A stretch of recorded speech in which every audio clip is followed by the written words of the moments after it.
fixed, no curve to exploit. Shattered dogma, spinning tales betrayed. The compass points to the truth you evade. Feel the edge beneath your feet. Feel the edge, feel the edge. A world denied, incomplete. Echoes stretch where shadows fall. A boundary marked by a silent call.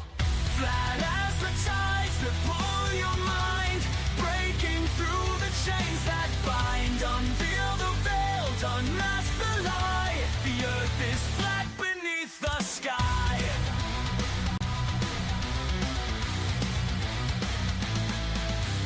Rise and fall, the sun's a trickster's game. Circling high, yet it burns the same. Maps are painted in deceitful hues. Ancient charts hold forgotten clues. Gravity, a whispered ghost. A fiction spun by the science host. Fiction spun, fiction spun. Reason bends where truth won't bow. Question it all, see it now. Flat as the tides that pull your mind, breaking through the chains that bind. Unveil the veil, unmask the lie. The earth is flat beneath the sky. Peer over the edge, feel the stillness within. A plane of existence where doubt begins. No spinning chaos, no endless spin. Just the weight of reason breaking in.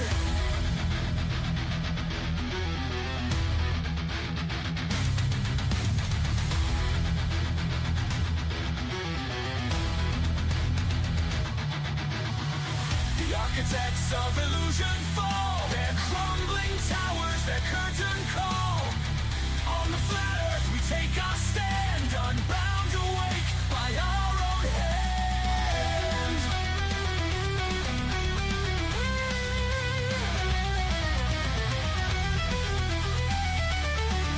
The edge awaits where truth will roam. The final journey to our home.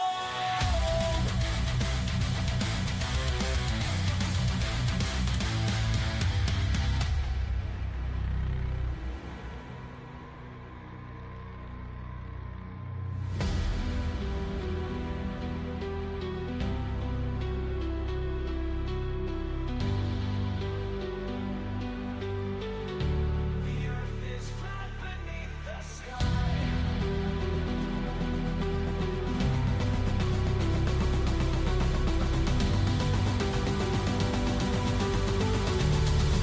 Peer over the edge, feel the stillness within. A plane of existence where doubt begins. No spinning chaos, no endless spin.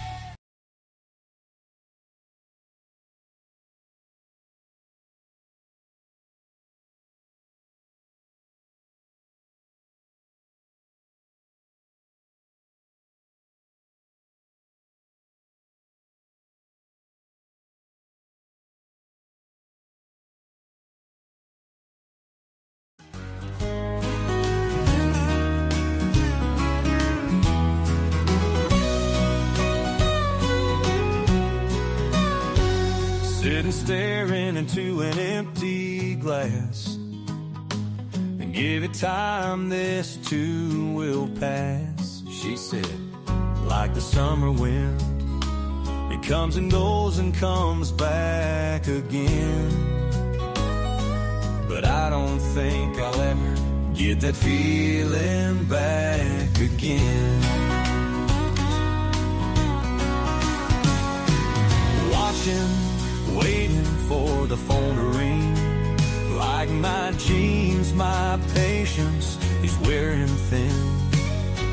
Keeping grounded is a better bet, even though she hasn't called me yet.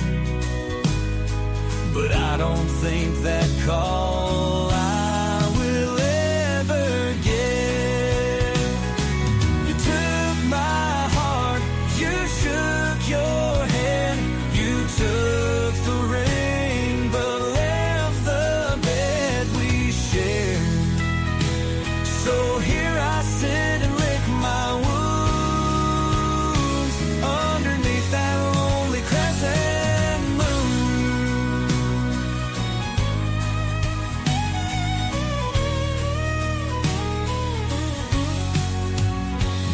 day's short, my nights are long.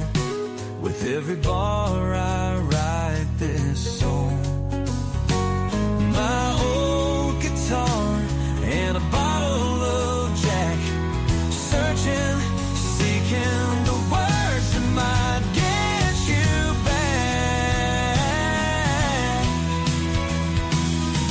You took my heart, you shook your head, you took the ring, but left the bed we shared.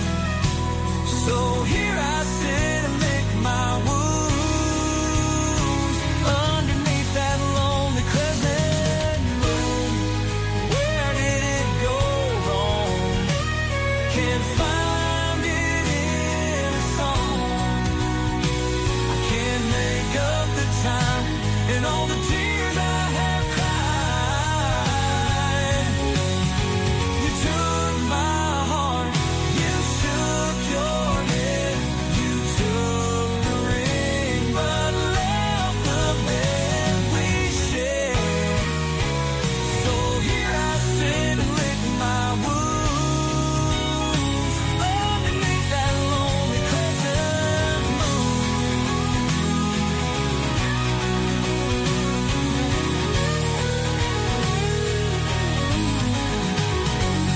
You took my heart, you shook your head, you took the ring, but left the bed we shared. So here I sit and lick my wounds underneath that lonely crescent.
Here we go. Hey, we're back. We'd like to welcome everybody back. This is our new set. Yeah. You might have We're working. you might have noticed we have a new set. We're kind of enjoying it. It's kind of comfortable. Ladies and gentlemen, please stand by. Please stand by. All right, we're working now. Let me just confirm with the producer.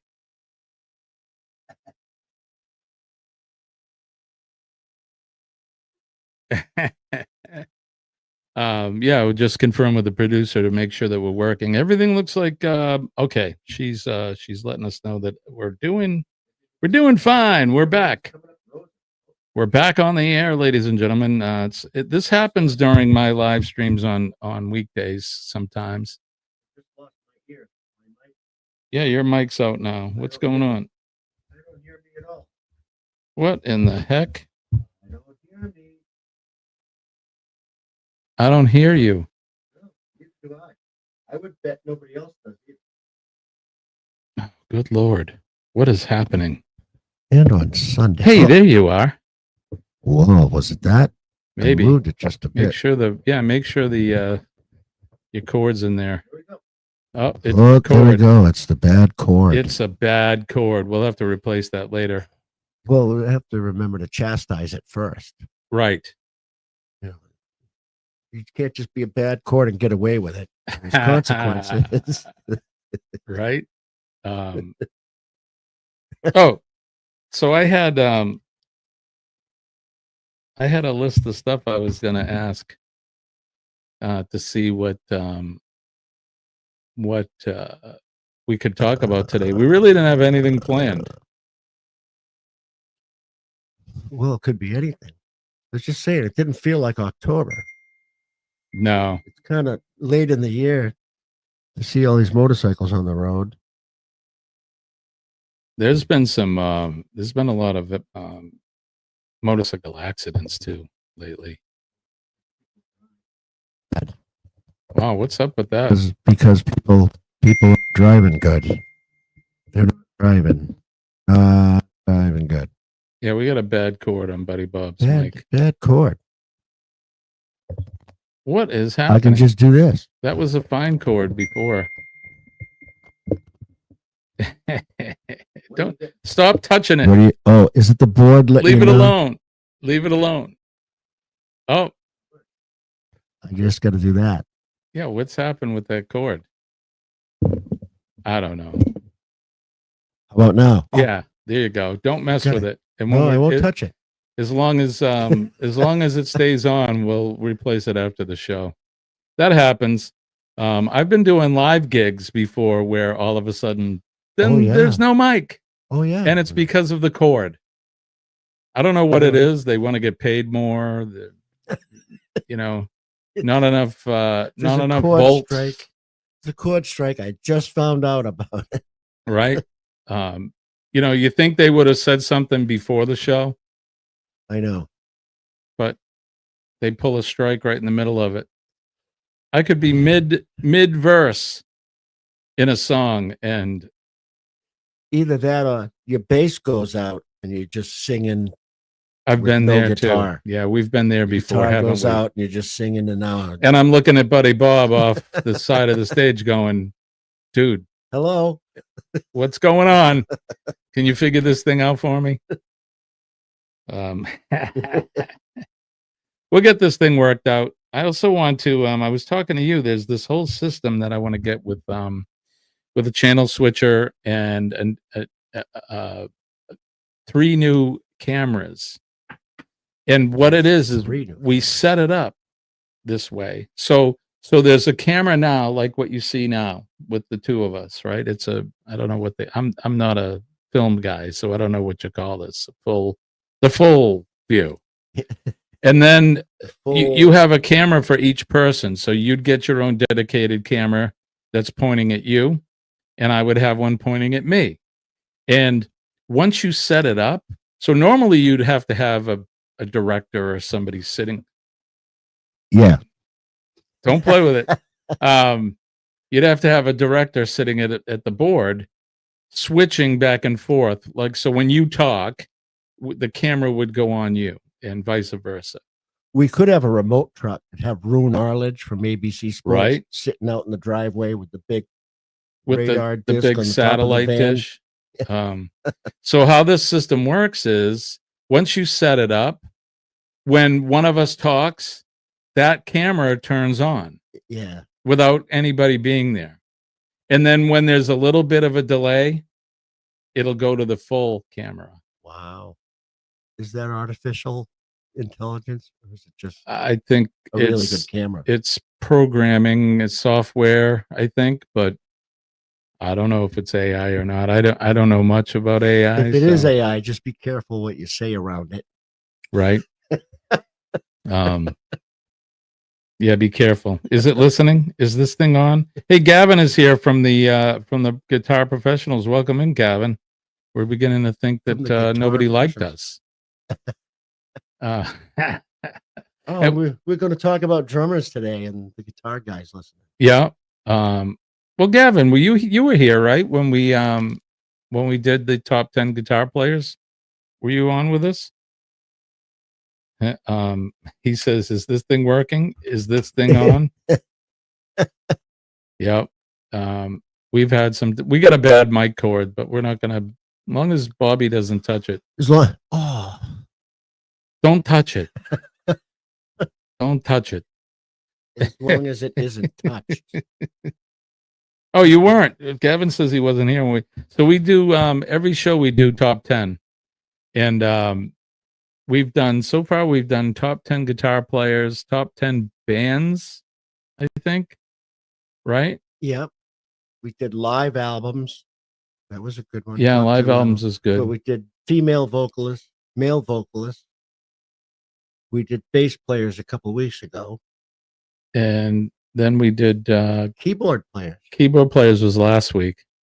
And this week, I don't have my producer, so I can't play the bumper, but this week we're going to do top 10 drummers.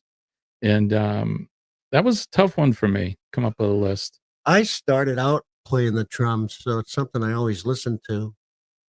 But it's funny because I like. We both were drummers when we started. Think of more than 10 easily. So how about you, Gavin? Were you always a guitar player, or is that something that you in our day? Look at you. So he's mentioned some people that I was going to put down on my list. They're definitely on my oh, he's on board already. Yeah. They were definitely on my honorable mention, like Ginger Baker. You got Max Roach on there, which is right. Yeah, that's great. Phil Siemens and Ainsley Dunbar. So listen, I'm all over that Ainsley Dunbar. I'm a big fan. If those of you don't know, he was the original Journey drummer. Yep. And he was fired by Steve Perry, which is a shame because the guy they got in there after Ainsley Dunbar wasn't even a rock drummer. Although he did drum with Montrose. He was, but they were like a prog rock. Yeah, they were like prog session drummer. Yeah, Steve Smith. Mm-hmm. He's done a nice job in there. Careful. He's done a nice job in there. But Ainsley done those first couple of Journey albums with Ainsley Dunbar was great. He was. He says he was the original Zappa drummer as well. Zappa's had a lot of drummers. Yeah. Well, let's go to our list. Let's do it. Ta-da-ta-ta-da, top 10. There you go. Yeah. You don't need no bumper now. This is the bumper. Top 10. Working the bugs out. All right. So my top 10 greatest drummers. Who wants to start? You want to go or you want me to start? I'll start. All right. Buddy Bob, and again, when we do these lists, it's in no order. There's no particular order. There's just 10. Yeah, and it's subjective, and it can be there could be a million of them on the list. Right. So. This is sort of our favorites. Right. So it's a personal list. I'm gonna start with Mike Portnoy. Okay. Dream Theater drummer. We're gonna have some repeats. Winery Dogs drummer. Yeah. he's almost one of those guys that you could say is heir to the throne. There's another guy on my list that I would give that title to. But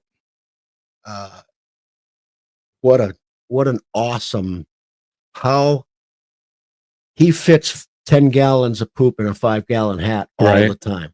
I mean, he's just a master of time signatures.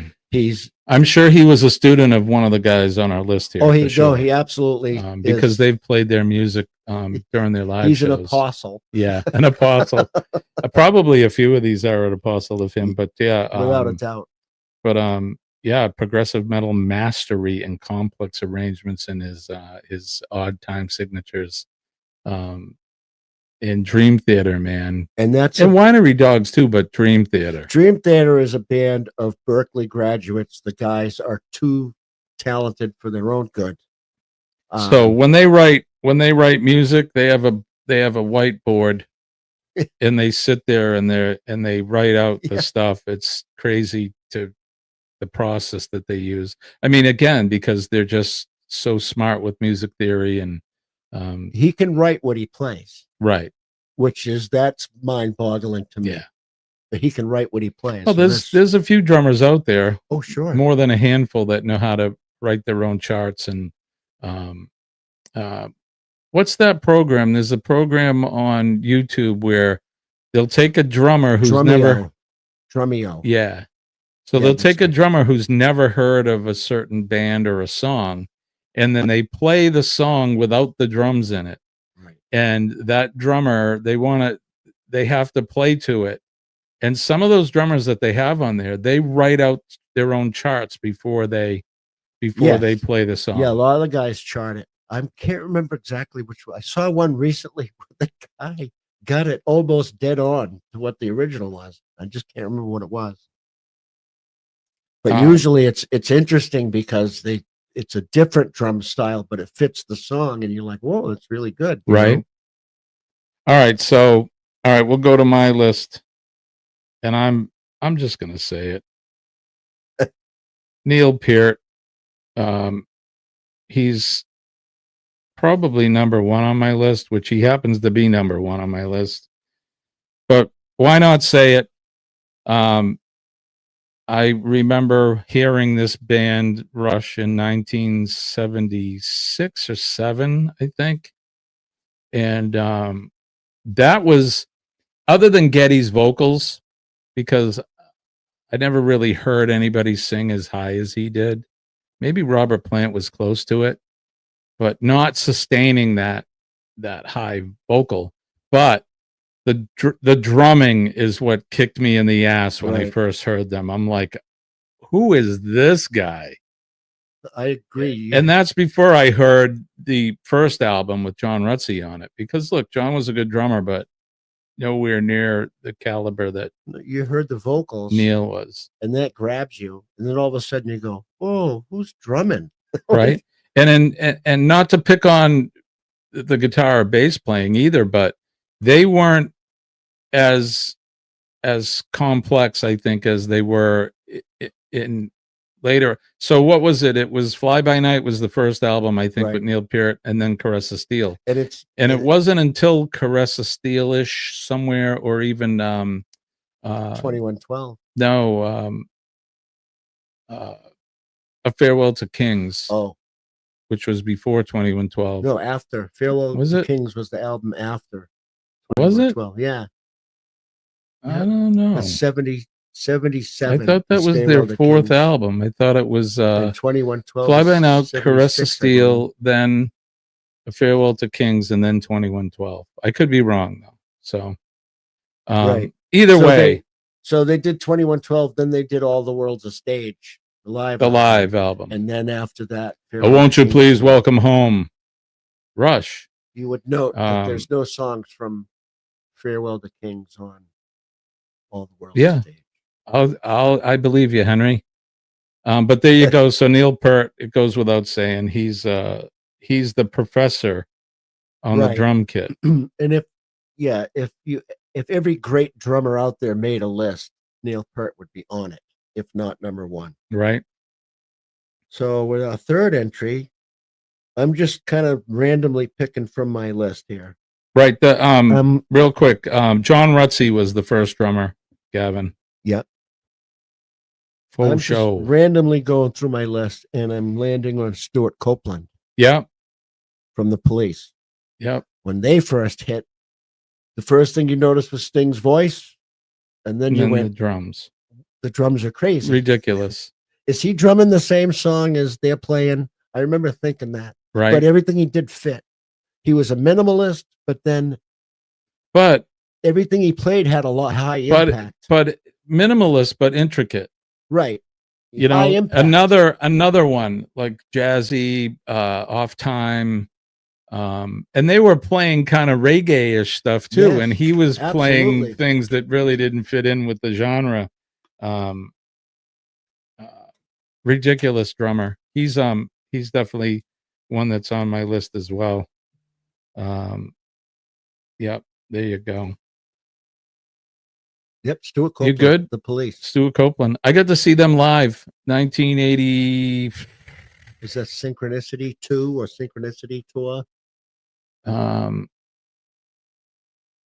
It may have been. What year was that? 83-ish? Yeah. I seen them at the Boston Garden. What a show. Unbelievable. Oh, I just I never got to see. You know, that's one of those bands that I'm very happy that I get to see, especially then. You know, there are bands like that I never got to see, like Queen, and I know you have, of course, Led Zeppelin and stuff. But the Police are definitely one of the ones high up on that list that I'm proud that I was able to see. So, speaking of Led Zeppelin, let's talk about John Bonham. There's a guy out of the 60s, bluesy rock drummer, but he played like the heaviest drums I think I ever heard, and one of the biggest bass drums ever. Thunderous, like a 26 booming, like a bass marching drum band. Yeah, it was. It's like a marching band drum. What can you say about that guy? When is Good Times, Bad Times? Is that on the first album or the second album? It might be on the first album. It could be. But I think when drummers or people that want to be drummers hear that for the first time, their mouth just opens. Right. When you hear them a single bass drum, one pedal, one drum, right. Like nobody in that time really played of that caliber that he was playing. And he turned them up, turned the drums up in the mix. Yeah, turn them up. And apparently the sound engineer's like, yeah, that's not how we do it. And Jimmy Page says, turn them up. If he wants to be turned up, turn them up. And I think that's Led Zeppelin was so in your face, and John Bonham was one of the big reasons, because the drums were thunderous. Oh, exactly. That's the best way to describe it, booming or thunderous. I mean, it was just, and there's heavy hitters now. Yeah. But he was the king of heavy hitting. And I bet you all them guys, he's their hero. Right. Yeah. Yeah. My youngest son, heavy hitter, John Bonham fan, Alex, heavy hitter, that kid. Yep. I mean, so heavy that he would crack cymbals, wreck snare heads, breaking sticks like crazy. Just Yep. And a great player, my youngest son. And Bonham did too. Yeah. Bonham had to get heavier sticks made for him. Yep. Yeah. If you're just coming in, we're doing the top 10 drummers. Hit that like button, share us out. And if you haven't subscribed to the Uncle Scugga Network, make sure you guys do that. We'd appreciate it. Send some love. All right, Buddy Bob, it's your turn. I had mentioned a few minutes ago about Mike Portnoy, that he could be heir to the throne. But maybe it's this guy, Danny Carey. It's funny, you and I, we're picking the same drummers, and why not? Danny Carey, drummer for Tool. Yeah. Tool's different, and so is he. I think that's why they fit together so well. He puts drum tones in places that you hear it and you go, oh my goodness, that sounds so Right. good. Yeah. One of my His- favorites. His placement of when he does things is just amazing. It's just he picks apart a song, and it's just crazy. His style. I've not heard another drummer that I could compare to Danny Carey. No, his style is definitely unique. And I think, yeah, like, you know, you said Portnoy, Danny Carey is definitely another apostle of Neil Peart. Another band tool that you and I have both seen a couple times. He played with Geddy and Alex. He did. Yeah. Was that a Hall of Fame, Rock and Roll Hall of Fame? I think show it or something was. like Yeah. that? Yeah. I think it was. And then Geddy actually played with Yes when Yes did their Hall Wasn't of that Fame. great? Because induction. Chris Squire had Yeah. passed, Yeah. which is a shame. Chris Squire didn't live long enough to get in the Hall of Fame. He was on my list of top 10 bass players. But if you watch that video, Geddy played it perfect. Oh, well, those guys had been a fan of Yes. I mean, even Geddy, I've seen in interviews where they've asked him, you know, who are your influences? And Squire's one of them. Yeah. Yeah, absolutely. John Paul Jones is another influence. Jack of his. Bruce. Yeah. Yeah, incredible. Yeah. All right. So the third one I got on my list is he's known for jazz playing, more of a Broadway player. You've seen him on a lot of television late night shows, and that Johnny Carson aspired to be like Buddy Rich. And yes, Buddy Rich is one of the greatest ever drummers to play the Skins. One of the fastest drummers that I've ever seen. One of the last great big band. Yeah, drummers. big band. Yeah, yeah. Band leader in his own right. Yeah, yeah. He, I remember seeing him like on the Mike Douglas show. The Mike Douglas show. Can you imagine? Yeah. And Buddy Rich. He didn't like. He only liked standard grip. Traditional player. Right. The guy's old school. Didn't like strong grip. He liked traditional grip. But he could do things. He would do. I remember him doing like a solo just on the cymbals for like 5 minutes, just playing his cymbals. Yeah. And it was amazing stuff. Right. Yeah. There are still some guys out there that play that old school style, but there's not many of them. And definitely he was one of the best. It's Gene Krupa and a few other guys. If Neil was definitely a student of Buddy Rich. I mean, because, you know, he was into big band and jazz, and I think he played on a couple albums of some big band music, jazz music. Well, I know he played live. There's some videos out there where you can see him. And right, and part of the last tour, part of his solo was a swing thing that he would play. Yeah, when the drum set would spin around, and he had the pads with the brass in it and everything. There is a video because it was like the Buddy Rich anniversary or some Buddy Rich type event, and he was there playing with the band. Right. And I can't remember what song it is, but I remember seeing that video. Yeah. So he was definitely a student of that stuff. But the other thing about him was that his mind with all the stuff that he wrote, and the music matched that. Yeah, drummers like him, they don't come around that often. And, you know, it's like guitar players that we see. You and I were talking about Bumblefoot. I mean, there's a guy who is, you know, like a drummer like Buddy Rich, where, they're just, they eat, sleep, and breathe their instrument. And that's all they think about 24/7 is all they think about. That's like all that's going through their head. They're like technically perfect. And what can I do better? All right, I've done this. How do I top that? You know?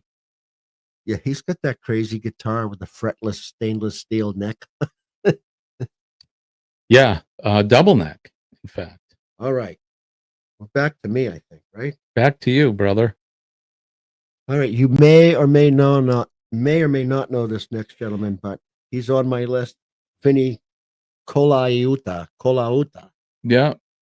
Played with Zappa. Played with Jeff Beck. Played with Joni Mitchell. Played with Sting. He's an absolute master. He's a jazz style player. There's a song I just love so much. It's called 7 Days by Sting, and it's in 5/8 time. And it's just the drum beat is captivating. The whole song's like one of those cool Sting songs. That whole band that he had. Yeah. This is like 92. The guitar player and the drummer, and yeah. The whole band was super, but he's just a wizard. Right.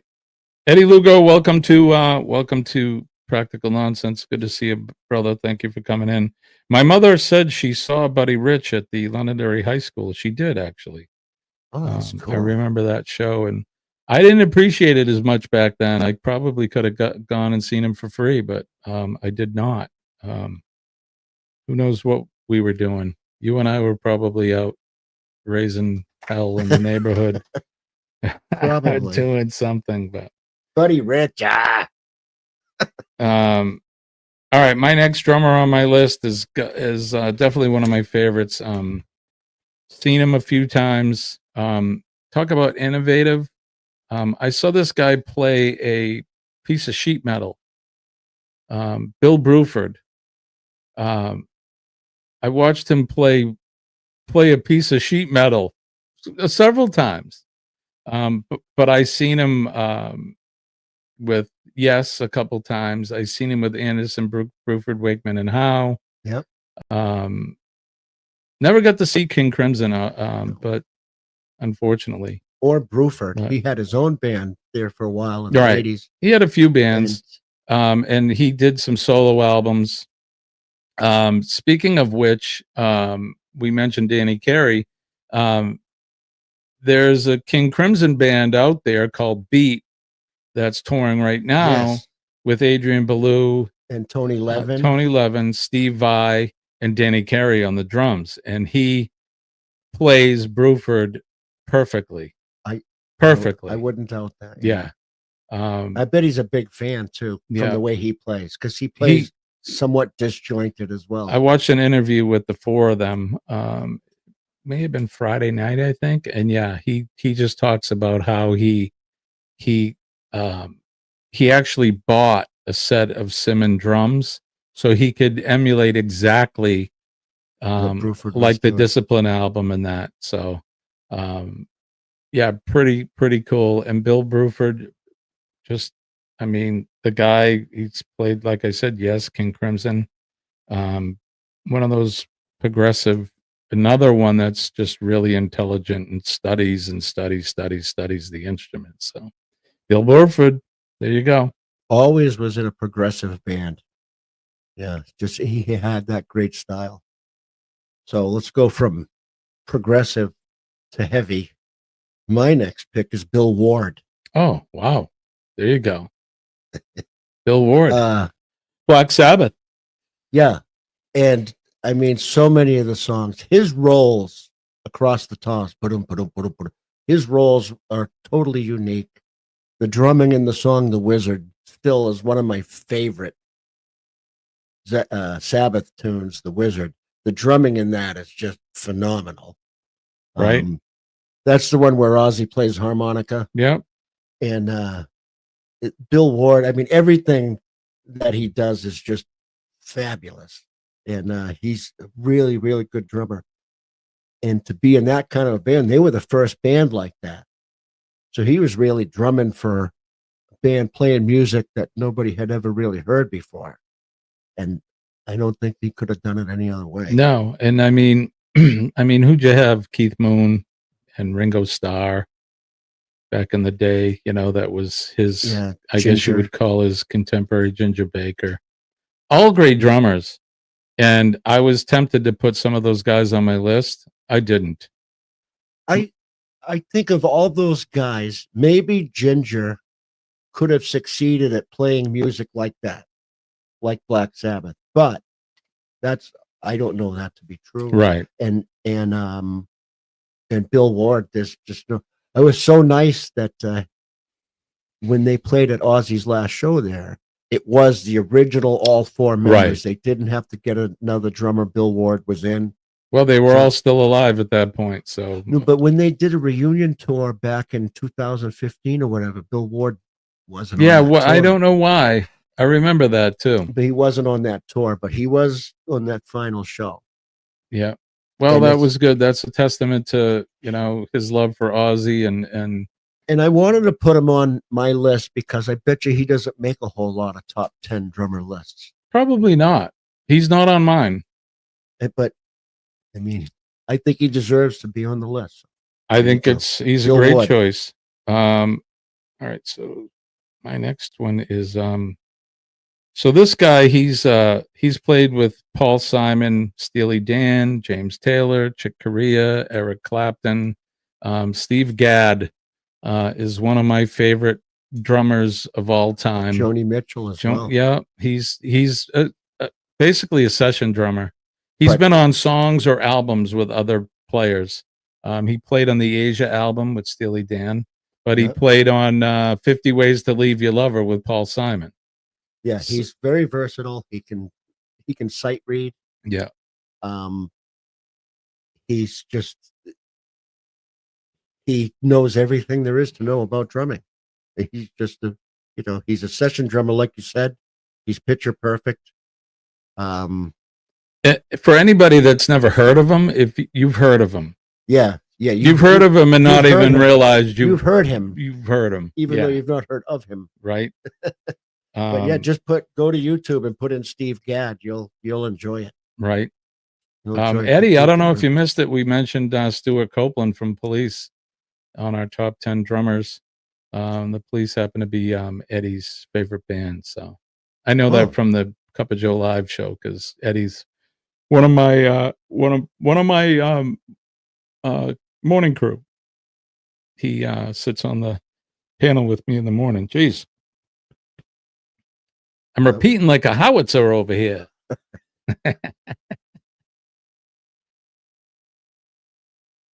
All right, you're up. Back to me. Jeff Porcaro. Oh wow, yeah, from Toto. Yeah. He had a brother too. He did, but he drummed for Toto, and he's a groove master. He just sits in a groove, and you know the drum groove to Rosanna. That's just awesome. That shuffle that he plays is just awesome. He just sits in a pocket, and he's just great. It's just great. It must be awesome to be in a band with a drummer like Jeff Porcaro because he's just good everything. Right. Reminds me of my friend John Abkarian, one of the best drummers I ever played with, and talk about the pocket. Yeah, exactly. That kind of drummer. Yeah. He settled in and forget it. You can do whatever you want. Yeah. Because he's in the pocket. Yeah, he's there. Yeah, Porcaro. Good drummer. And there's so many out there, again, like we said. I mean, these lists that we come up with, they're subjective. And there's so many drummers. We should do the top 25 because we could do that, or the top 50 easily. And we'd be here all day talking about it. But. Well, so we run out of like band positions, so we could do like another segment called Another Top 10. Right? 10 more. All right, so my next drummer is one that a lot of people probably don't know, and I bet Buddy Bob, you may have put him on your list. I don't know, but he's another, I would say, if not an apostle, a follower of Neil Peart, and that would be Scott Rockenfield from Queensryche. That guy, not on my list. Giant set. Plays every piece of it. He's a skilled off-time drummer. Sings background vocals. Just knows how to play it. Heavy drummer too. And had to be for that music. I was lucky enough to get to see the original Queensryche lineup. I get to see them do Mindcrime, the whole album, and I couldn't believe it. I didn't give him really the time of day until I seen him live. And then I was like, man, oh man, why haven't I really? It's working. Yeah. One of my favorite drummers, unfortunately got fired from the band. Yeah. There was, they had some issues with, that whole band ended up having. Well, there was like two Queensryches touring it at the same time at one point. Well, and he wasn't the drummer of either of them. Right.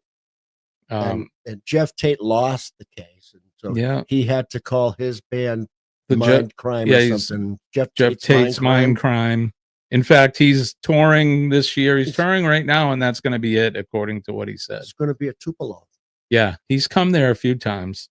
I've got to see Queensryche several times. I remember what he used to look like back in the day. You know, all the girls liked him. Now he looks like Mayor McCheese. Yeah, he kind of looks like bald and bankrupt. Kind of looks like him now, but with a big belly on him, and look, it happens to all of us. He's in his 60s now, and he's still a powerhouse, man. He can still sing. But yeah, Scott Rockenfield from Queensryche. Very good.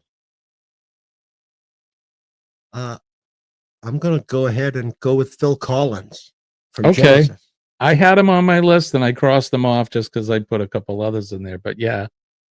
Especially when he was the full-time drummer of Genesis back when Gabriel was the singer. That dude could drum. Left-handed drummer. Really, really, really good. And I mean, they were a prog rock band. And the drummer really has to be a good drummer for a prog rock band. Oh, listen to everybody would say the Lamb album, but I would say Selling England by the Pound. That's the album to listen to him as a drummer. Or even when Gabriel left and they went out on tour, Phil Collins was doing both. He was still drumming while he was singing. Before they got Chester. He does the Fountains of Salmacus, and he's playing and singing at the same time. And it's ridiculous. Well, that's crazy. I mean, that's a Geddy Lee talent on the drums. And then, of course, he authored perhaps the greatest drum meme of all time, or the greatest in the air tonight. That little drum part. Simple. He said he was doing it just as a fill while they were recording, and then we'll come back and figure out what he wants to do there. Yeah. But it sounded so good. They're like, no, keep it just like that. Let's do more of that, And so the whole song is just that on the toms, basically. Scott, good afternoon, buddy. Glad that you could come in. It's good to see you. Don't forget to hit that like button, guys. Share us out. And if you haven't not subscribed, please subscribe. We're talking top 10 drummers. And Phil Collins. And then a singer. Here's a guy who stepped in to sing for Peter Gabriel and sounded almost just like him. Right. Crazy. He loved to sing. Yeah. He went out on a tour doing all like Motown tunes and stuff. Yeah, that was later. Yeah. Yeah. Well, he was in Brand X. That was his band, Brand X. I had two of their albums. Yep, really good. Right. That talk about progressive. That's that was even more progressive, perhaps than Genesis. I would agree. Yeah. All right, my next guy is Terry Bozzio. Oh, that's a great. Who played with Zappa, but then was it Missing Persons? Is that the name of his band? Was it? It may have been with his wife sister. There. No, his wife. Oh, and her name was Dale. Dale Bozzio. He was Terrio. Yeah, and he was Terry. Yeah. Do you feel me? But he's the drummer. Or do you hear me or something? I don't know.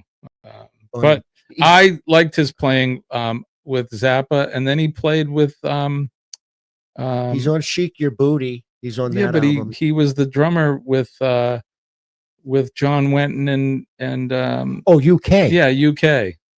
Yeah, that's right. Come on. Alan Holdsworth was in that. Oh, so good. Such a great band, UK.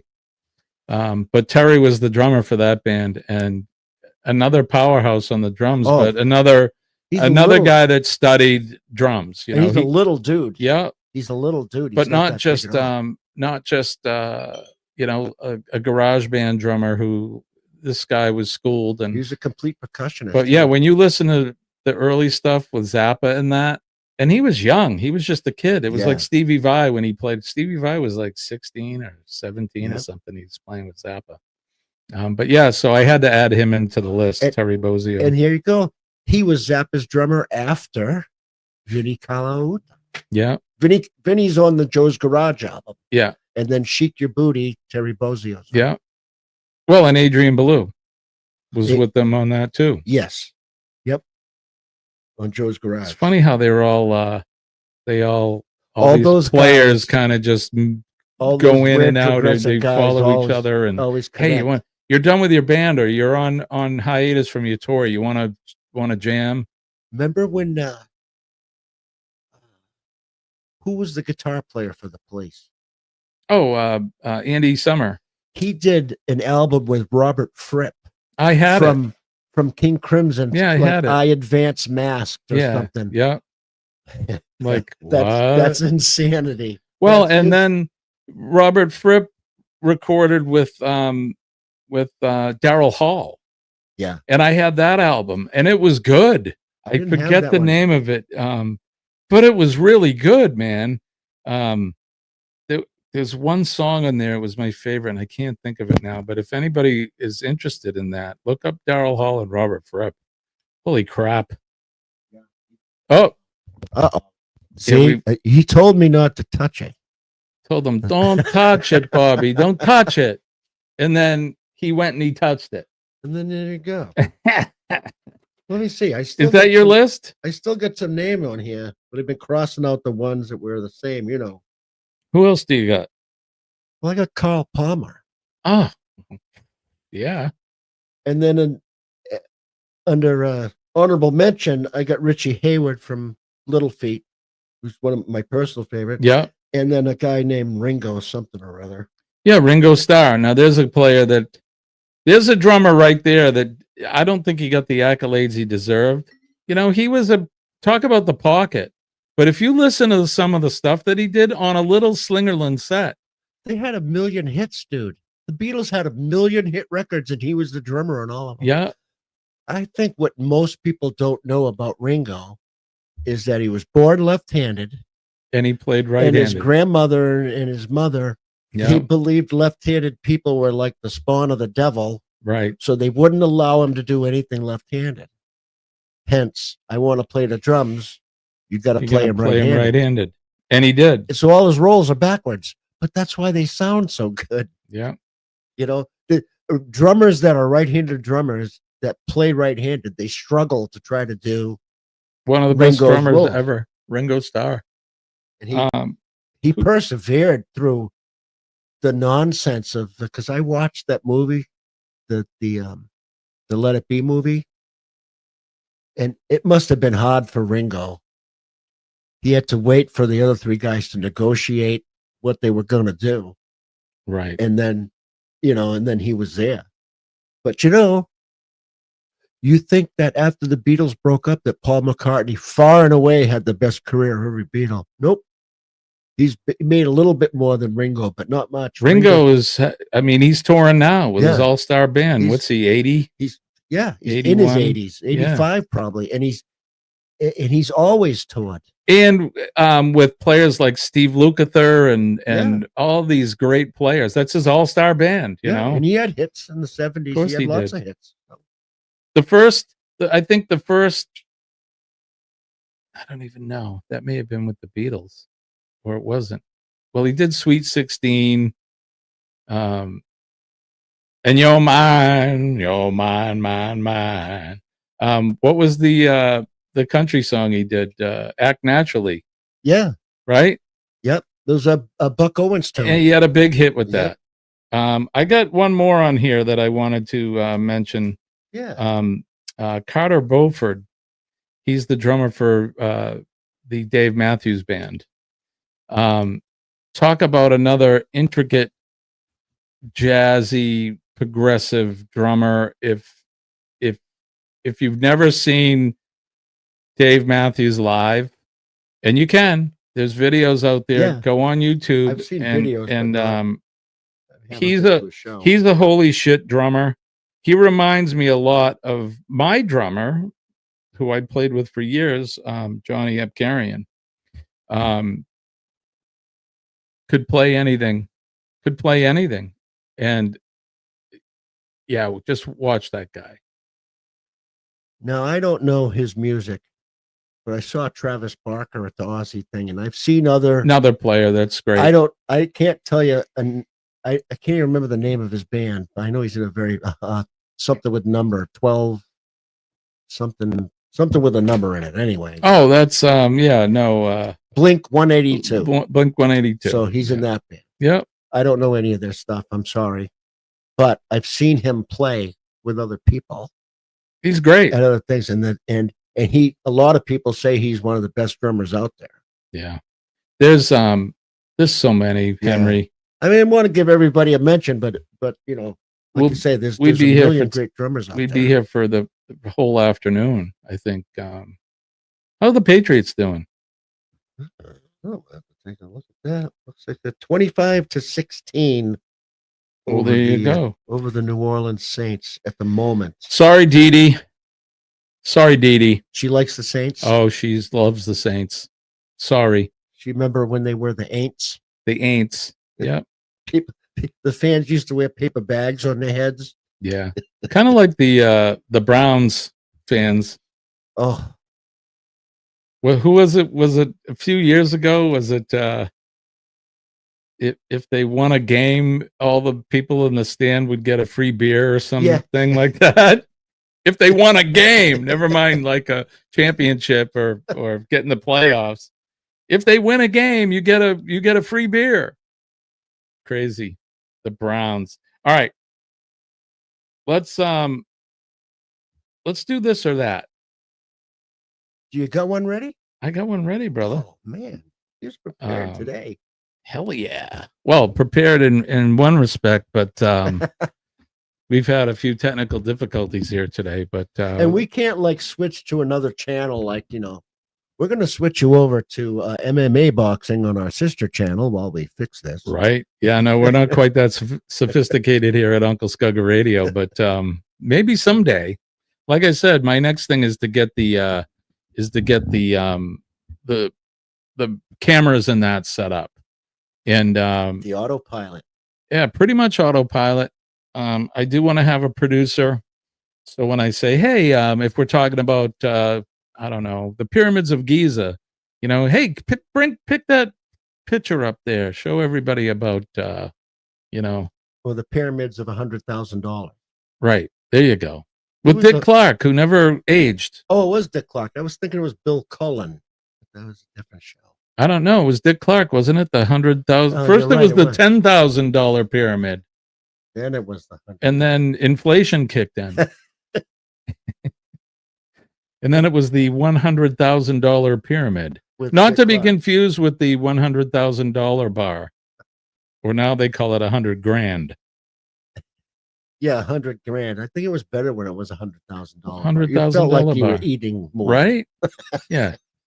I got filled up more. Speaking of that, those little candies bars called Fun Size, what makes them so fun?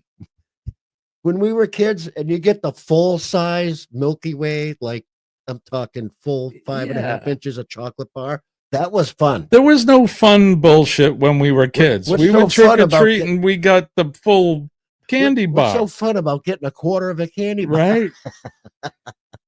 I mean, kids don't know. They don't know they don't know it today. Man. Although you'd get conkers, right? You'd get like somebody'd give you a popcorn ball the size of a softball. Yeah. Take up all the room. Or the candy apple that stick to all candy your stuff. corn. When I was a kid, I'd get home and just throw the candy corn. The candy corn goes in the trash. My father would be like, hey, what are you throwing away food? No, it's candy corn. Oh, okay. Yeah, never mind. My wife loves candy corn. She loves it. I give it zero respect. Somebody must. They keep making it, somebody has to love it. I guess. It's kind of like those circus peanuts. Now they make it in different colors and stuff.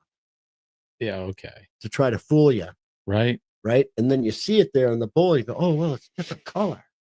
Oh well, maybe. Well, But maybe it's and then you try maybe a it piece, tastes different. and then you go, son of a Tastes tastes the same. Why isn't it just orange and yellow? Tastes like orange and yellow. It doesn't taste blue. And why are the circus peanuts orange? I don't know. And they're That's the chemical. and is it marshmallow? It's it is. It's part styrofoam. if you flatten it out, it'll stay flattened out.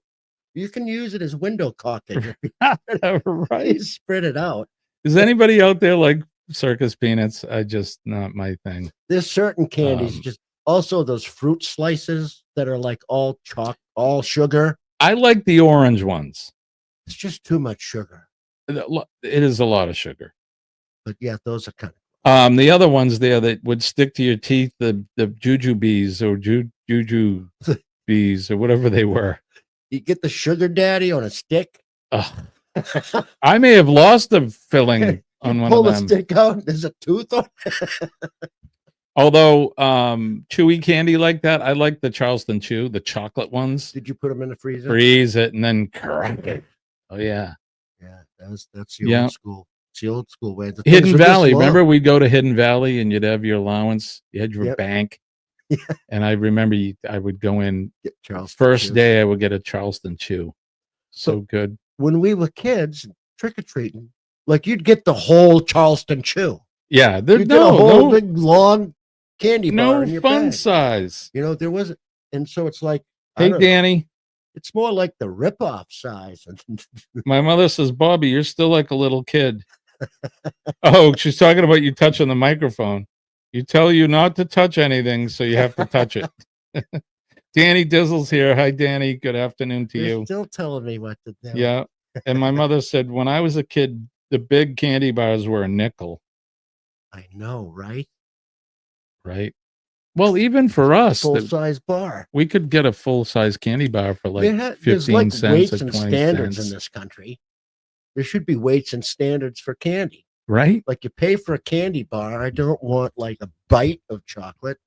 I want a whole. I want a bar. whole candy bar. This is the way And again, I don't see the fun part of them little tiny things. Even you could take 4 of those, right? Take them out of the package and put them end to end, and it still Yes. doesn't look like a full size, right. you know, like a Snickers bar or the Three Musketeers, Yeah, Three Musketeers. It'll take you 5 minutes to eat one of them things. right? That was good. How about what's your take on the Sky Bar? Oh, I love those. Right? They're like the little chocolate pillows One all pocket's got connected. the marshmallow in Yeah. it. One's got the caramel in it. One had the chocolate in it. I'd eat that one last. The chocolate Eat the one, chocolate the chocolate one chocolate. You do Save it that for last. last. Yeah. Yeah. Yeah. The big fat roll of Necco wafers. They were fatter. My mother's Eddie, whatchamacallit. That was one of my favorites too. Oh, that's a good candy bar. I think they still sell that, don't they? Yeah, you can still get a whatchamacallit, I think.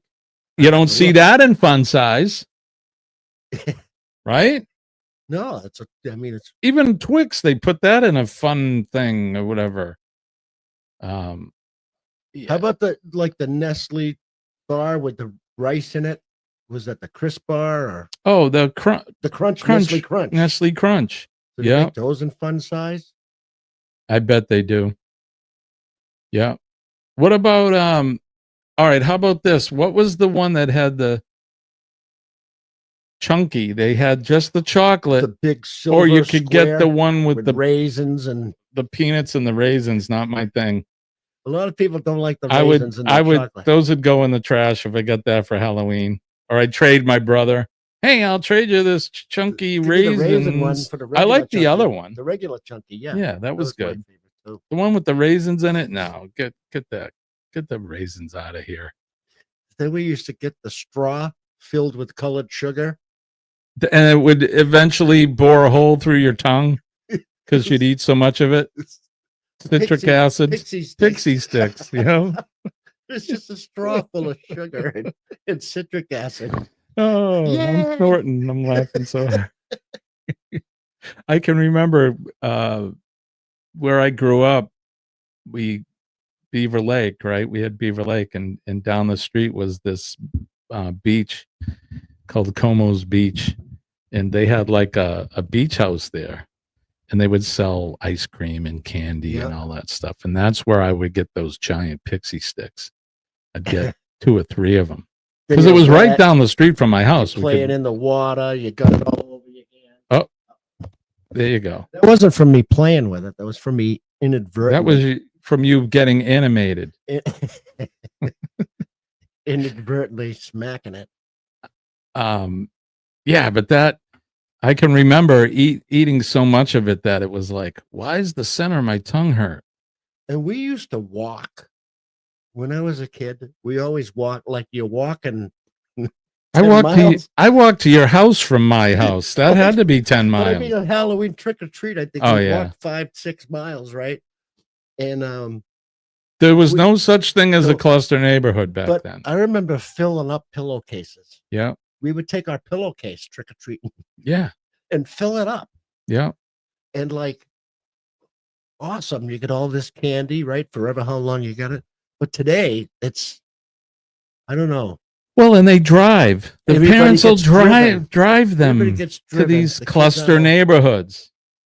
Right. And you know, all right, they go to and then they go to another neighborhood and then go to another one. Full yet? All right, time to go. What's your take on this? Daytime trick-or-treating or nighttime? It was always nighttime. I mean, I get safety concerns of all that, but that was like, you know, for me, it's an odd thing, right, to see the kids trick-or-treating in the daytime. When I moved here, why they do it. When I moved here 35 years ago, they've always followed the city of Manchester, and it was daytime trick-or-treating. Yeah. And you know, I would come to your neighborhood to trick or treat on Halloween because it was at nighttime. Yeah. You know, it's not as scary. Halloween's supposed to be a little scary. A couple of years we went to Colleen's parents' house. We did. And that neighborhood, and they do it at night in Derry. That was great. Yeah. Lots of fun. But yeah, when we were kids, it was like, all right, Mom, we're leaving. Oh, where you going? Trick-or-treating. Oh, okay, see you later. My mother would always go with us. She liked to do it, so she would take us. My mom, we would hook up with the kids down the street, and his mom always went. Yeah. No, my mother went, and it was like that. Other kids would come with us. Yeah. But we always had the routine, so we'd go, and you know the neighborhood I was in. Yep. We would walk up from my parents' house and do one side of the street all the way to the East Derry General Store.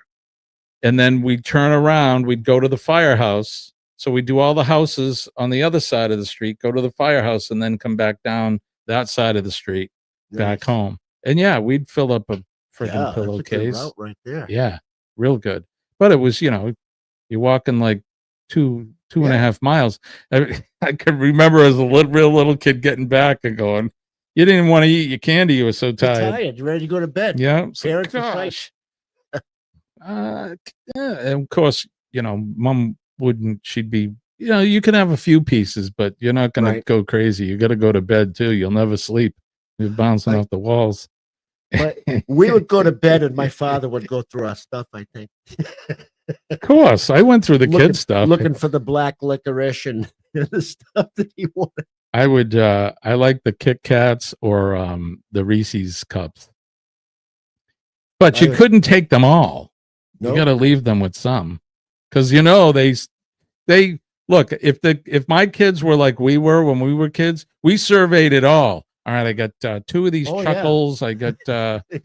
I got 7 jujubes. I got. Hey, where's all my licorice? Yeah, where's my licorice, Dad? Yeah, those were the days. Those were the days. And then every once in a while, someone would give you a can of Coke or a can of Pepsi. Oh my God. I got back then we didn't call it soda, we called it tonic. I got a tonic. Oh my God. Yeah. All right. And we'd get wax lips. Seems like Jimmy was like a wild child growing up. Was he, Nancy? Mom, don't answer that. That's pretty wild. right? We had We had the they're best calling you wild, and childhood. we're just talking about Halloween. Yeah. I mean, you want to go wild, Jeez. but we have to, you know. There's the stuff my mother doesn't even know about. Yeah, we can't put that on the show. No. No. That would definitely ruin her whole Experience. Well, it would, yeah. But she'd look at me a whole different way if we revealed some of the secrets, some of the things that you and I have done, Buddy Bob. Yeah, things happen. Although we weren't bad kids, we weren't. We just did. We never were criminals or anything. No, we never went to jail. Maybe anyway. mischievous is the worst we got. What do they say? We never got caught. You know. Yeah, it's true. But nah, we didn't do anything. I don't think we do anything we'd bad. still be in jail for. No, I hope not. Although there was some cops in town that would throw away the key on us for sure if we got in trouble. All right, let's do this or that. What time is it? It's 3:22. We'll probably finish up here a little early, but all right. I got the help of AI with me on this or that here because I'm having well, ever since I had the chemo, and I talk about this in the morning show too, is my brain doesn't work right. I can't think of things. It's a real struggle for me to use my brain. I can't even imagine going back to work yet, just because of all the research and codes and things I have to know. And good Lord, I'd get fired. That's part of your long-term. I'd get fired. It's part of your long-term recovery. Yeah, it is. They tell me it'll get better, but so anyways, I kind of had AI help me with these, but and some of these are AI, so they may be kind of funny, but all right, so let's go. So vinyl records or digital music? Vinyl records. Vinyl records. Okay. Vinyl records all day long. And so this or that is you have to pick one. You can't pick both. And so there you go. So vinyl records. I'm torn. I'm torn because I like the warmth, practicality of CDs. I like the warmth of the analog because most vinyl records are recorded analog. Right. I think you and I have talked about this on a prior show. But yeah, the practicality of doing digital music, and you can try to make it sound as warm as you want. It's kind of like if for any of the guitar players out there, going from a tube amp to a solid state. I like them both. But you can't beat an old Marshall full of tubes or an old Ampeg with a bunch of tubes in it. And you can't beat live music on a vinyl record. Oh, yeah. Yeah. You just, I mean, it's the fidelity that's why they called them hi-fi. Right. Hi-fi. High fidelity. Not Wi-Fi, but hi-fi. Hi-fi. Long before you kids had your Wi-Fi. Yeah. We had hi-fi. We had hi-fi. Even before and it was, hi-fi. Even before that, it was mono. I remember some of the first records I had. They weren't even stereo. My Beatles records and that, they were all mono. They were polyunsaturated. They were polyunsaturated. Okay. Pizza or tacos? I really like tacos. Yeah. Pizza or tacos? Eddie, that's one for you. Is it pizza or tacos? Pizza to fill up a tractor trailer. I know that much. Ugh. I had to pick one or the other. Yeah. I'm going to go with a taco. Really? Yeah. Yeah, I would take pizza over a taco any day. Yeah. Right now, if you ask me next week, I might say pizza, but today I'm going to say taco. All right. Hey. All right, here's one right here. Concert in a small club or in a big arena? Small club. Yeah, all day. Small club. It's way more intimate. See, feel, hear better. Yeah. Everything. You don't have somebody spilling beer on you typically or sneezing on you. Or, you know. Or the people that's looking for their seat 10 minutes into the show. Yeah, the last concert I went to it was at the Garden. I saw Queen. The new Queen, of course, with Adam Lambert. Yeah, the kind of flamboyant dude there. Lambert. Which he's awesome. Wow.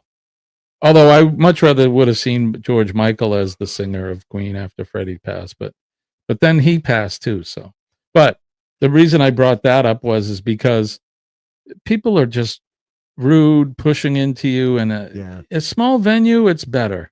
It's more intimate. You don't have the dick standing up in front of you. Could you imagine going to a club and seeing Tool? Oh, in a bar? Well, what's that album? There's one album they did. Yeah. There's a live one off their first album. Yeah, Opiate. And they were in a bar. Yeah. Yeah. Can you imagine that? When I was years ago in the 80s, when I was in the service, I saw Crocus and UFO in a bar. Wow. That's a good. UFO. That's a good lineup. Doing, Lights Out in London and all that. And Crocus, they had Eat the Rich and a couple other tunes they had. But in a pool room. Yeah. Guys are playing pool over there. Hey, UFO's on stage. Can you imagine? Well, I've seen it like Frank Marino and Mahogany Rush that way. I saw them. Yeah. All right. And Eddie picked pizza, which surprises me because he's a taco guy. But look, how can you beat pizza? All right. Specifically, I would say a Gulf shrimp lime cilantro taco would be my choice. I don't mind a fish taco. We'll go to La Carreta, was the local Mexican place here close to us. There's several of them, but I like La Carreta.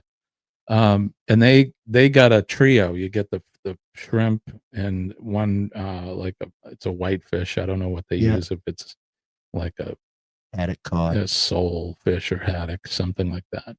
And then I usually get 2 fish and then the 1 shrimp one. And because you can pick. Yeah. So good. Very good. We have right down the street from me in Raymond, Gordo's Tacos, and you can build kind of like whatever you want.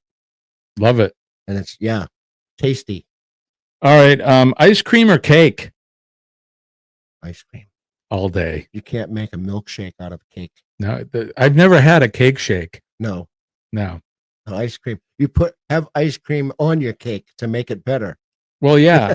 I suppose you could put a little cake in like a flurry. Oh, they have birthday cake. Those flurries they do. Yeah. They have stuff in it. My wife loves anything that's flavored birthday cake flavor.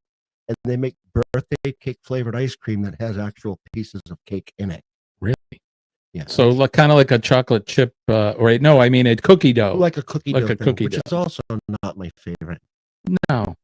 I don't like a lot of stuff in my ice cream. Like I like pistachio because it's got pistachios in it.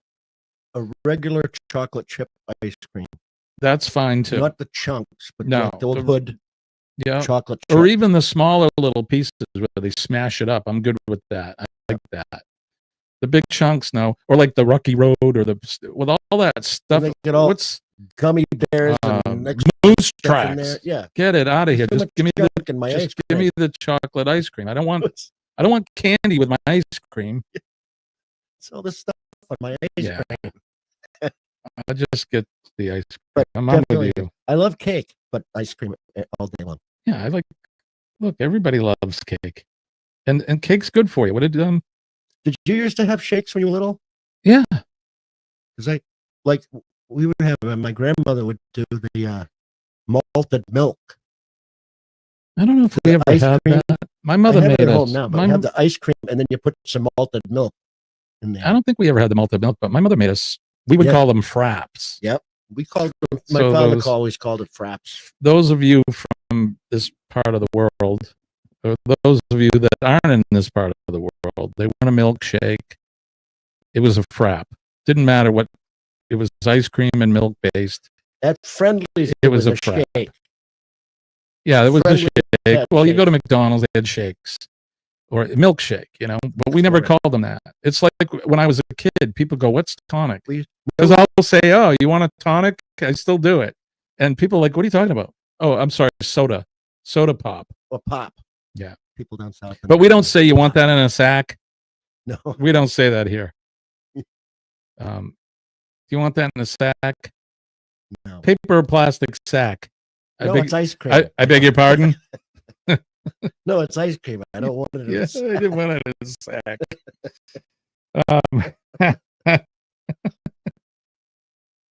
Oh, goody. Hey, Ryan, what's happening, buddy? Thank you for coming in. Good to see you guys. Don't forget to hit that like button. We're talking this or that right now. So we just did cake or ice cream. New at Friendly's, a satchel of a chocolate. They had the fribble too. Remember, it was a fribble. It was kind of like a flurry, I think, is a fribble. I used to like going to Friendly's when I was a kid because you could get the ice cream in that cool glass. Yeah. All right, you ready? Ready. Movies or video games? Video games. Video games, yeah. I especially like the role-playing games because that's like you're the star of the movie. I'm not sure. At some point in my life, I just stopped being interested in watching movies so much. Yeah. There's certain movies I see and I'll go, oh, maybe I'll watch that. And I never do. I watch more things that are like documentaries, things that are real. Right. Documentaries, historical things. That's usually what I like seek to watch. I will watch a movie here and there, but not when I was younger. Like we'd see every movie that came down the pike, we'd watch it all the time. Well, you'd go to the theater. You couldn't watch it on TV. Right. But now, that it's accessible, any movie I want to watch, I could probably watch in a minute. And I do. I can't think of a movie off the top of my head I'm dying to see. There was a point too in the last, I'm going to say 20 years, if not longer, that Hollywood jumped the shark. I think so too. They haven't really come up with a good idea for movie. I mean, there's been a few. Don't get me wrong. There's been some good movies. The Bob's Burgers movie was great. But for the most part, and look, I know people they like the Avengers stuff and the DC comic movies and that. It's all CGI and it's really not. That's not my thing. And then it keeps doing that. There you go. They take a movie like Red Dawn and they go, we're going to remake Red Dawn. Why? Yeah. Why? And then it's not the same. And it sucks. Well, they remade a Schwarzenegger movie like that too. The Mars one. Total Recall. Why? And it wasn't even the same movie when they were done. It's like, yep. I don't know. Welcome to Johnny Cab. State your destination. Yeah, but why? So I'm with you. Video games is the way to go. I'm actually playing one now called Kingdom Come Deliverance. It's kind of medieval times. But I played, a lot of people probably know The Witcher, right, from Netflix, that show, which they totally ruined it. But way before there was ever a show, I played The Witcher, the role-playing game, and it's great. It's awesome. And they couldn't have picked a better guy to play Geralt of Rivia than Henry Cavill. But then they went the way that Hollywood always goes, and they jumped the shark, or they add in some woke bullshit, and they lost the best actor they had. He left, Henry Cavill, and now they've replaced him with Helmstead. Don't watch it. Liam Hemsworth. Is that his name? There's two of them. There's Liam and Chris Hemsworth. I don't care. They're big dudes. I don't even care. And there's a lot of people like me that just don't care. I do like watch action movies. But I don't necessarily seek them out. But I watch like the John Wicks. I've seen all of those except for the most recent one, and the one that Denzel Washington's in. I don't ask. I don't know. I don't watch a lot of movies. I mean, I've seen some of those, but I'm just not up on. I'd much rather watch The Godfather 1 and 2 and just rewatch that now than watch something new. Yeah. Well, like I go on some of the sites that I use and watch old TV shows. I was watching F Troop and right. Well, I would like to watch MASH. I watch all of the MASH reruns. Watch MASH, Hogan's Heroes. Yeah, Hogan's Heroes. Hogan. Werner Klemperer. Yep. Colonel Klink. Klemperer. And all right, let's get back to the list. Let's see. Sushi or pasta? Oh, pasta. Pasta. I love me some pasta. You know, you can only do so much with sushi, but pasta. How many things can you do with pasta? You can do stuffed shells. You could do spaghetti and meatballs. You can do a nice ragu with some ziti. Oh, lasagna. Oh, cannelloni. I love it all. You know, fettuccine. The little bow tie pasta vazul. Mama makes the little bow tie pasta with chicken. Oh, it's good. Even the egg noodles are good. Oh, right. Egg noodles and meatballs with gravy. You're done. Yeah, I'm with you. Pasta. I like sushi, but pasta's the way to go. I like pasta better. Let's see. Coffee or tea? We may have talked about this before, but I drink more coffee than I drink tea. But I do like tea. I like tea. I drink a lot of tea these days ever since I would prefer to drink more tea than I do. I would like to drink less coffee. I had 2 cups of tea. I may even have a cup of tea when we're done. I have a nice little tea maker thing at home too, and I just have loose tea. I just run the Keurig without the pod in it. Yep. I run the hot water and throw the bag in the cup. Yeah, I have loose tea. I have some bags too, but I have loose tea. Most I drank gallons of coffee. In fact, I loved coffee, and now you know, chemo does something to your taste, right? And I drank a cup of coffee Thursday. In fact, every now and then I'll have it. Iced coffee is good, but I went out to breakfast with our good friend Barry, and I had a cup of coffee there, and it was okay.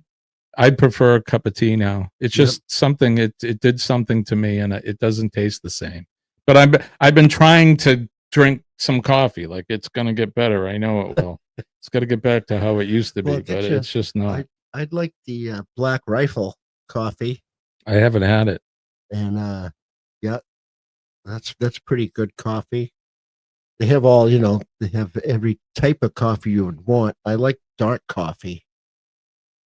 Yeah, I used to like the dark blend.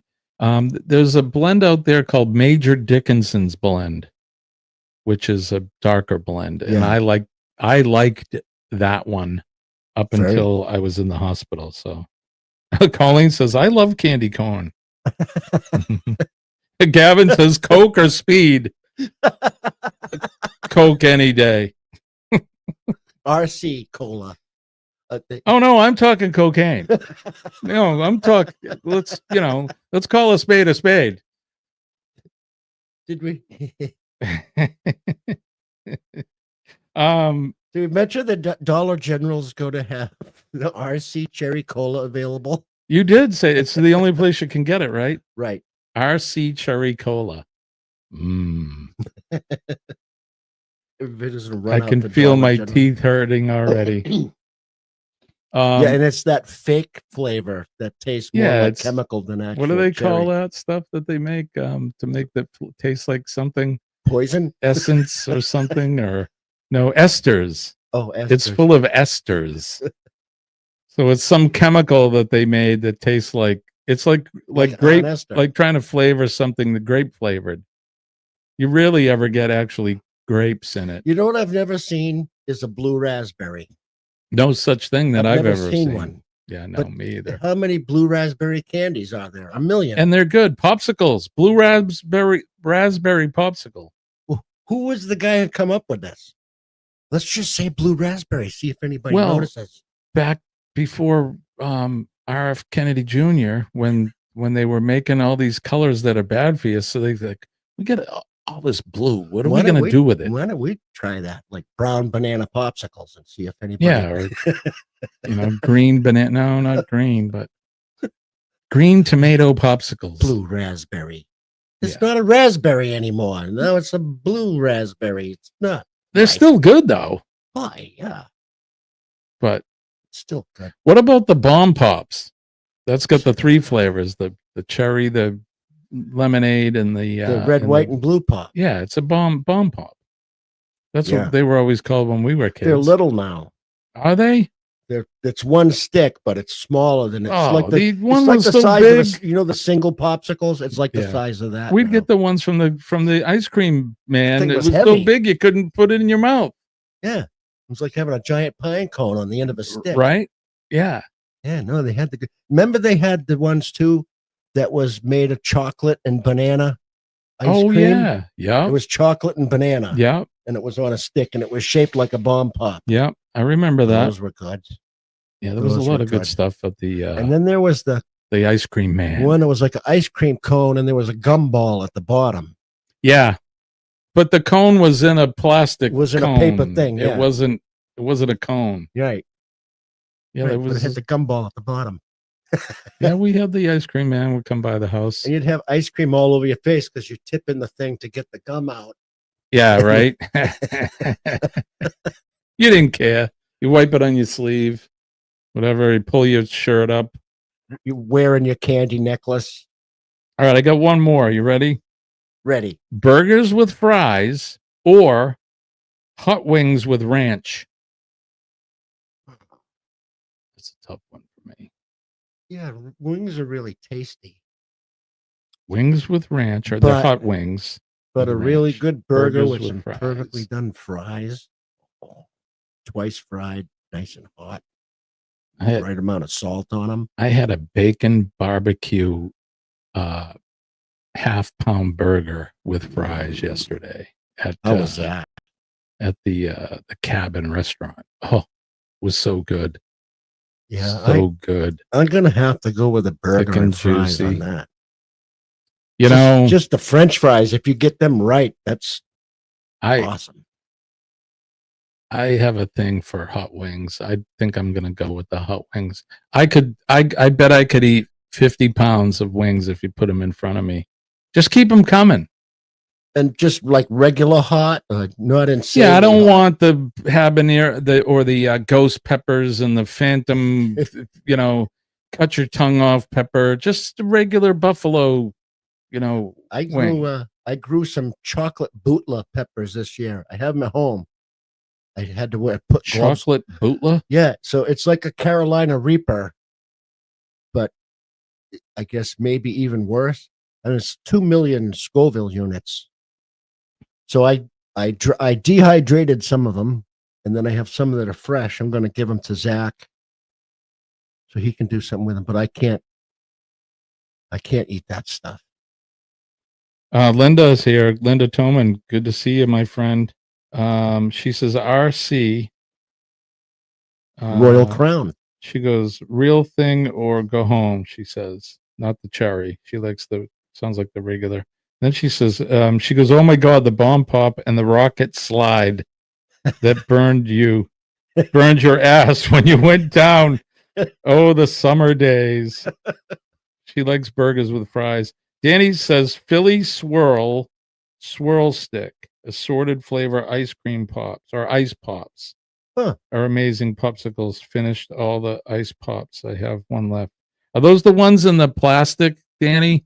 They come in the plastic tube and you cut the top off, because those are ice pops. Those are great. Oh yeah. They've got the blue raspberry in them. Or Otter Pops. They still make Otter Pops? They still make Otter Pops. Wow. I think you can get them at yeah, they were all named after some Roman guy. Picture of some otter on it. Yeah, but they were all named Sir Ottoman. Yeah, Sir Ottoman Grape or something or whatever. Royal grape Still, guy. though, I know I've mentioned this on the program before, but a grape Mr. Misty from Dairy Queen on a hot day, just finish mowing a lawn and you're all sweaty and you pull it and you get that grape Mr. Misty. I don't know what. So Colleen and I were, it was our last weekend up in Ossipee for our month of weekend camping up there. And Ossipee is close to the White Mountains. It's very close to North Conway. It's about a 20-minute ride. So we would go up to North Conway probably, I don't know, Colleen, how many times? 4 or 5 times, I think we went up there. Anyway, so our last weekend, I wanted to go up towards like the auto road and that travel up Route 16 through Pinkham Notch and all that, just to see the mountains and the colors. Yeah. And we went to Glen Ellis Falls and everything. On the way back, when you get off of 16, it's the intersection of 16 and 302 where they meet, and you come down to the light and you take a left still on 16 to go back through North Conway. There's a Dairy Queen right there. And I thought of it when we were coming back. I'm like, if you're a good girl, I'm going to get you a present on the way back. And it was Dairy Queen. And then I got in there and they had, so you and I were talking about Mr. Misty's. You could get grape or a lime one or orange one, cherry. They had something similar. But it's got ice cream in it. Yeah, but it's got ice cream. It's not the same. It's just not. I seen it on I'm going, oh, do they have? No, it's that generic fake thing. I don't know. A Mr. Misty is like a slush, but not. It's like a slushy, but better, in my opinion. That's the original headache. Yeah, that's the original slushy. Yeah. Because where I grew up, there wasn't any 7-Elevens around anywhere. No, we didn't have 7-Elevens There was here. a couple of different Dairy Queens. Dairy Queen, the only one that I knew of was the one in Salem, right there. And that's where we used to stop and get, mostly Mr. Misty. Right? But yeah, for whatever reason, I mean, restaurants and fast food places, they change their menus from time to time. I remember for a while there, McDonald's had the McDLT. I used to get that all the time. And then all of a sudden, it was gone. Right. Linda said that the screwball was that ice cream with the gumball in the bottom. Yeah. Yeah. Had the plastic cone. Yeah. You couldn't eat the plastic cone. No. But when you were tipping it upside down to get the gumball out, all the ice cream was on your face. Yeah, you got a face full of sticky goodness all over your face. So guess what I got at Dairy Queen? What did you get? I got a large vanilla twisted cone, chocolate dipped. Nice. Yeah, I went old school. I used to always get a chocolate cone, cherry dipped. Oh, cherry and chocolate were good too. Yep, that's what I used So to down get. when I talked about the beach there when I was a kid, they had that there, and I would get the cherry dip. But you know what though? Soft serve vanilla ice cream. How much of that can you eat? Oh, gallons. Gallons. It just goes down so good. Yeah. How about people that do this? It always drove me crazy. You'd go to like an ice cream place. Yeah, especially in the summertime. It's a hot day or after supper on a hot evening, summer night. Everybody's there getting ice cream. And you'd see the one guy who's got the 3 scoops on his cone and he's biting and chewing the ice cream. What are you doing? Right? Not licking it, or biting it. Like it's a sandwich. What are you doing? It's not a corn dog. It's not going to last very long if you keep doing that. Right? Huh? It's supposed to last long enough where there's a little bit of ice cream running down your arm. Oh, I had it the other day with the Dairy Queen. Oh, running down my hand, my arm. It was on my shirt. Whatever. It comes, and I was driving because I'm like, "You ready? Let's go!" And I'm driving. I'm eating this thing, and everything's dribbling. You should be really good historically for getting stains on your shirt. Me still. I mean, take a shower in the morning, get dressed, come down the bottom of the stairs. You got a stain on your shirt. Yeah, that was me. My first bite of a cheeseburger or something, it's dribbled down my shirt. Enjoy your food. Here's a testament to my wife. Talk about knowing me really well. So when I got the job as the deputy fire chief, all my other jobs, I wore navy blue, dark blue uniforms. If I dribbled something, you napkin it off and you can't really see the stain. Well, I got white shirts now. So she made me a little thing to go to work. And what was in them? Tide sticks. Talk about knowing me. You're going to need these. Yeah. I mean, I had some mechanical pencils she got me because I do drafting and all that Hey, stuff, you and a know. bunch of stuff. Here's your Tide stick, honey. I know you're gonna need it. I got things to do. I got to eat. Yeah. It wouldn't matter. It got to the point where I'd have to take my shirt off. I'd eat in my office, take my shirt off, eat in my office with the door closed. You get a big bib in your drawer. Yep. Yeah, I need that lobster Big bib. lobster bib. Exactly. Yeah, that's me. I still do it. Hey, it just, I'm enjoying my meal. I'm not thinking Yeah. about my shirt. Yeah, it was clean when I put it on. That's all I Right? know. Yeah. What's it going to stay clean all day? She should be happy. Uh, If you didn't have her, you'd look like you're always wearing a tie-dye shirt or something. That's just one of the many reasons why I need Colleen. Not to mention what she's done for me over the last year since I got sick. I don't know where I'd be without her. Well, she's taken really good care of me. Sometimes like the word wife doesn't tell the story at all. You know what I mean? Like comforter and supporter and caregiver and your biggest fan and your biggest supporter and the voice of reason, all of that all wrapped up into one.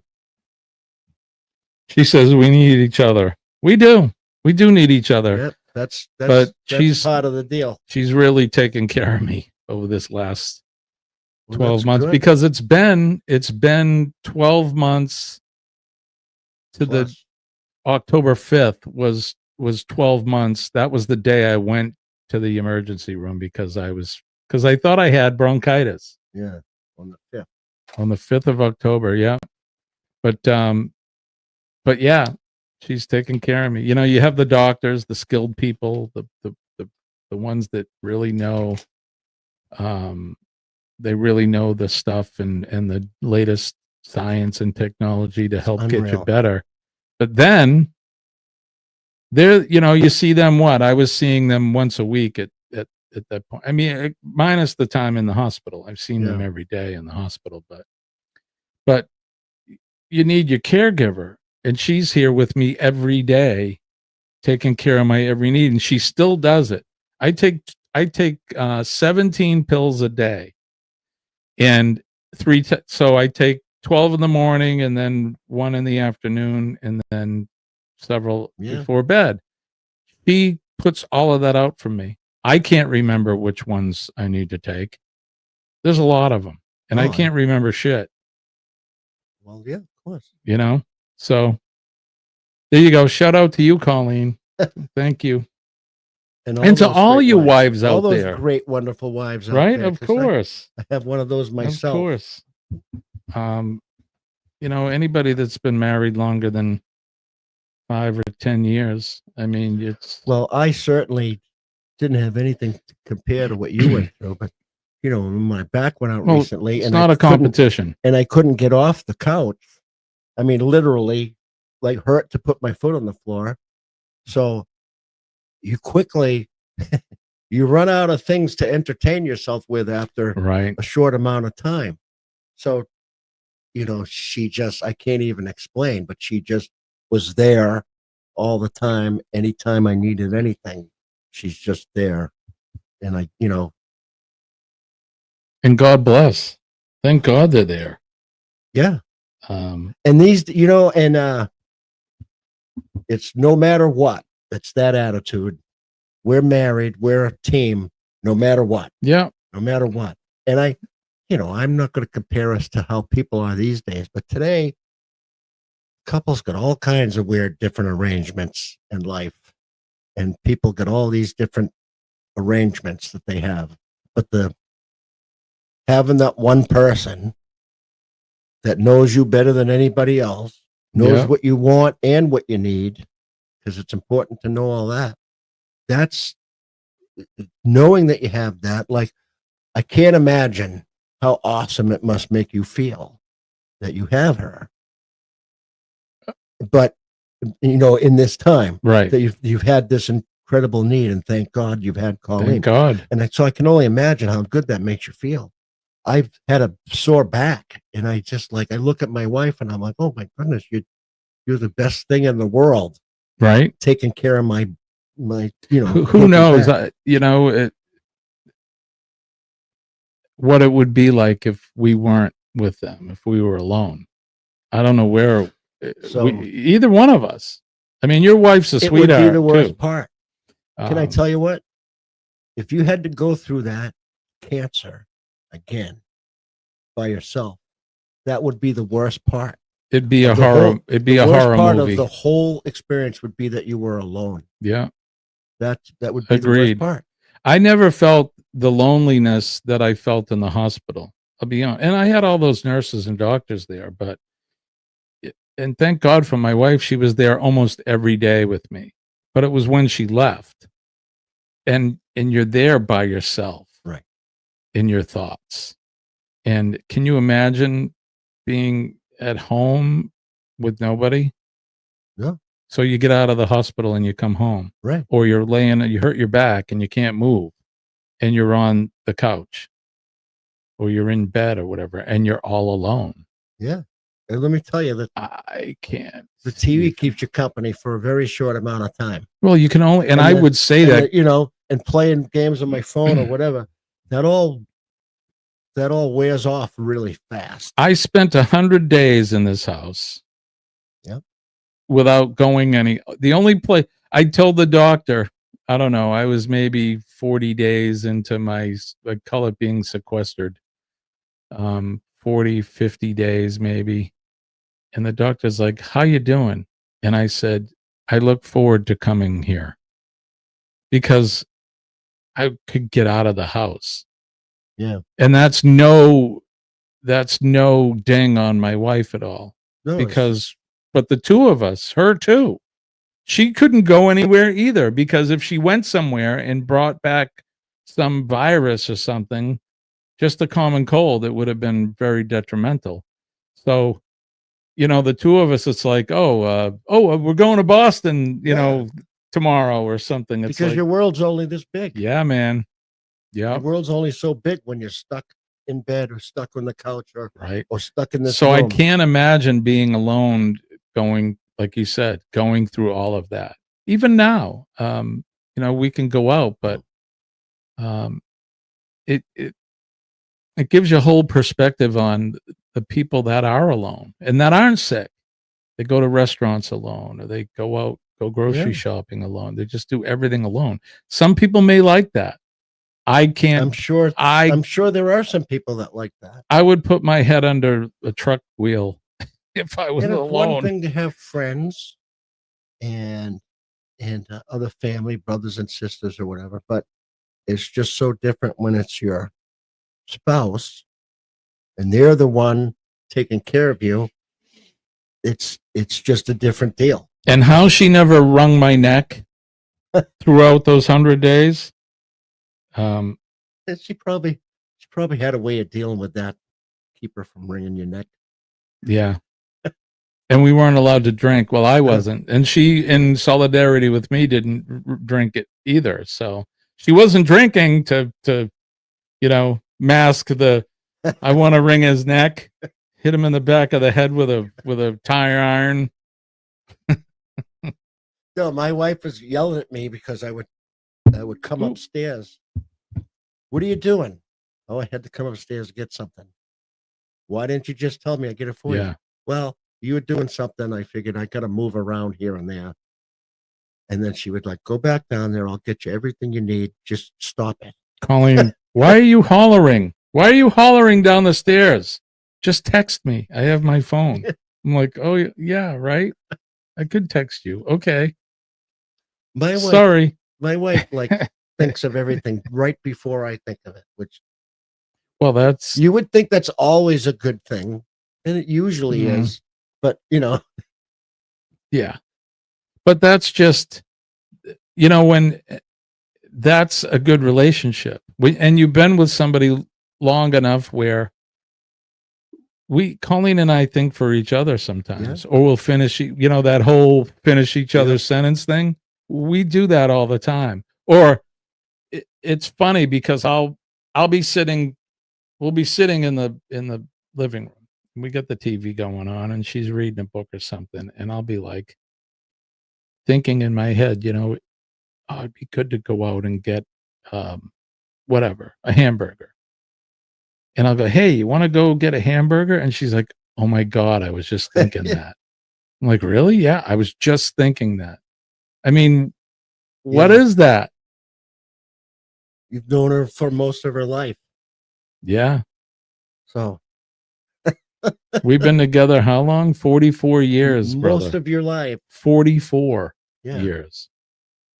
Most of your life. That's more than some marriages. Yep. Yep. We haven't been married that long. Almost. But like I said, nobody knows you like she does, and nobody knows her the way you do. Right. And that's a wonderful thing. Well, there must be something about me that she likes. It cuts she's down put on up the with me all chit-chat, this doesn't time. It cuts right? Well, I was going to say she's been with me all this time, and I know it's not for my money because I don't have any. There has to be something else. There's some endearing quality in there that money can't buy you love. It's true. That's what they say, and it's true. Paul McCartney said that with John Lennon. And she's saying that Joanne is amazing, and she is. You gotta keep her there for sure. I got lucky there. Yeah, you did. Yep. Yep. Even a blind squirrel catches a nut every once in a while. Right. Well, buddy, it's been 2 hours we've been sitting here. And it's been pleasant. And we didn't have anything really we were going to talk about, which is the beauty of Practical Nonsense. Right. That's why we named it that. Today was absolutely nonsense. It was, and we had practical or otherwise, and technical difficulties as well. I got to remember to replace that mic. Hopefully it's just the screw that's loose or something, but all swell that ends swell. We still don't have a producer, so when I go to end this, I'm going to have to stand up and walk over while we're live, but it's okay. All right, guys. Thank you for joining us. Don't forget to hit the like button on the way out. We love you guys for joining us. We are Practical Nonsense. That's Buddy Bob. And I'm... Until next time. Yep. Hopefully and most likely next Wednesday, or this coming Wednesday at 11 a.m. We'll be back at it again. Oh, and look, we got coffee mugs. Practical Nonsense coffee mugs and T-shirts. All right, let me see if I can do this without tearing the place down. All right, everybody. We'll see you later. Bye-bye.